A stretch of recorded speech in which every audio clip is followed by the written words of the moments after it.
Estoy en comunicación con el expresidente constitucional de la República del Perú y expresidente del Congreso, Manuel Merino de Lama. Manuel, muchas gracias por aceptar esta entrevista, muy amable como siempre.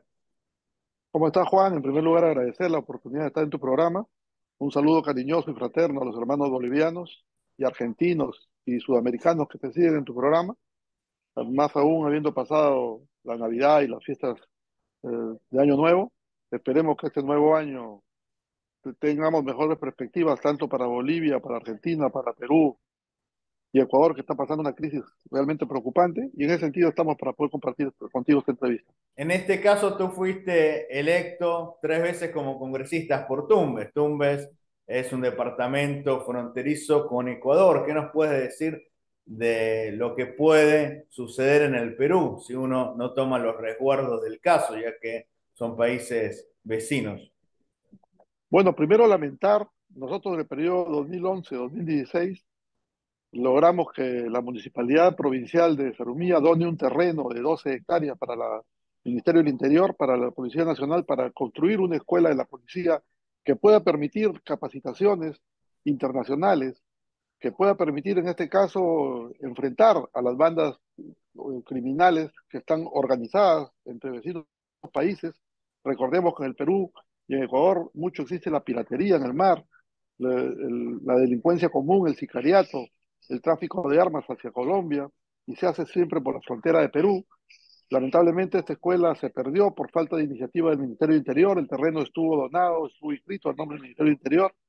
Al contrario, más bien la escuela de la policía de Tumbes se cerró, y creo que el día de hoy configura, digamos, latentemente una necesidad de lo que se perdió en aquel momento. Hoy, lamentablemente, los hechos que están pasando en Ecuador ponen en serio peligro no solo la región Tumbes y la región Piura, sino ponen en peligro a Disculpa, todo el Manuel, país. incluso se dice que un narcotraficante escapó de Ecuador y podría estar en el Perú. Es que siempre lo que pasa es que tenemos fronteras abiertas y siempre se ha estimado en la línea de frontera el cuidado de la Fuerza Aérea del Perú, del Ejército Peruano y de la Policía Nacional. Son las tres fuerzas armadas, en este caso las fuerzas policiales y las fuerzas armadas, la Marina de Guerra también, que tienen el custodio de la zona fronteriza en el caso de Tumbes. Sin embargo, yo creo que hay un tema de crítica que hay que hacer al gobierno de Dina Boluarte. Recordemos que Tumbes ha estado en emergencia conjuntamente con Piura, una emergencia que se dio en razón, digamos, de la necesidad de poder sacar del Perú a todos los ilegales, que fue un decreto supremo que emitió el gobierno de la señora Dina Boluarte. Sin embargo, lo que sí debemos decir y debemos criticar que físicamente el ejército peruano, la Marina de Guerra y la Fuerza Aérea no han participado de esta declaratoria de emergencia. Entonces, en este caso, nosotros, cuando sucedió los hechos de Ecuador, hicimos un Twitter de, primero solidarizándonos con la vecina República de Ecuador, con el nuevo presidente Noboa, para que las acciones que pueda darse en el ámbito, digamos, de su competencia, puedan permitirle dar la tranquilidad a este pueblo ecuatoriano. Pero también tenemos que entender que estamos corriendo el peligro, si es que este narcotraficante ha escapado de Ecuador y estuviera en el lado peruano, significa que hoy lo que le pedimos nosotros a la señora Dina Boluarte es que declare emergencia, pero en una emergencia real, que las Fuerzas Armadas, la Marina de Guerra, la Fuerza Aérea participen activamente de la custodia de la zona fronteriza. Manuel, No, lo que tú dices no es fantasioso, sino lamentablemente cierto. En Perú, muchas autoridades jerárquicas de la policía están siendo amenazados por bandas delincuenciales. En Ecuador mataron un alcalde y un candidato a presidente. Y lamentablemente hay miserables, porque otra palabra no queda en la prensa peruana, que se quejan por la custodia a los expresidentes. En este caso, qué nos puede decir al respecto de la gente que de una manera mezquina, como cortina de humo, se queja de la custodia que tienen los expresidentes, que por ley les faculta tenerla también?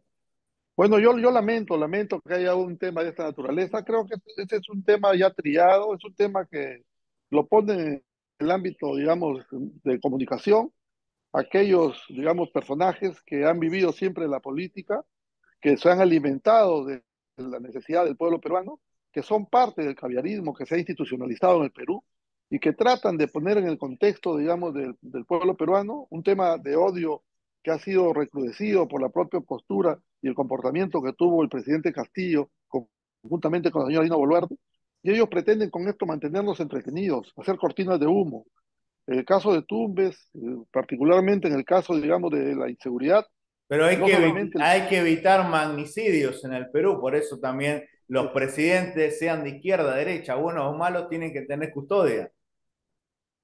exactamente, y lo que es más, yo creo que lo que hay que entender que es un tema institucionalizado, es un tema que no es que están las 24 horas al servicio del cuidado determinado exmandatario. Ellos se activan en el momento en que el exmandatario, digamos, retorna a la capital de la República, cuando sucede en el interior del país, en cualquier región del país, la custodia que se le da es de un efectivo policial, nada más.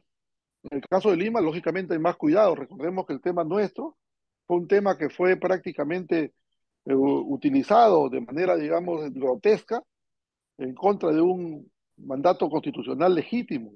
Y sumamos a eso, Recordemos que hace 2 años la expresidente y en entonces vicepresidente Cristina Kirchner sufrió un intento de homicidio. O sea, no es nada exactamente, ilógico lo que se exactamente. plantea. Y cuando tú escuchas a una autoridad legislativa que dice, debemos legislar de acuerdo a las circunstancias, o sea, mejor dicho, queremos poner las leyes a disposición de los antojos del mandato de turno.